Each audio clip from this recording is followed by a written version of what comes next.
Hello and welcome to Do It Yourself channel. Today I will show you where to find the option and how to turn on navigation bar as swipe gestures option in our Samsung Galaxy A55. So how to change our navigation bar from buttons to gestures?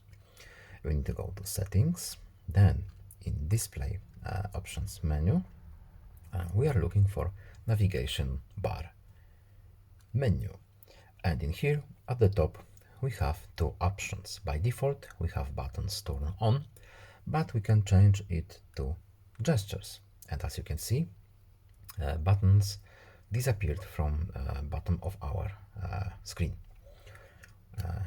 We can use either or, whatever we want. Let's leave it as swipe gestures. So I hope this video is helpful to you. Please leave a like and subscribe. Have a nice day and see you in the next video. Goodbye.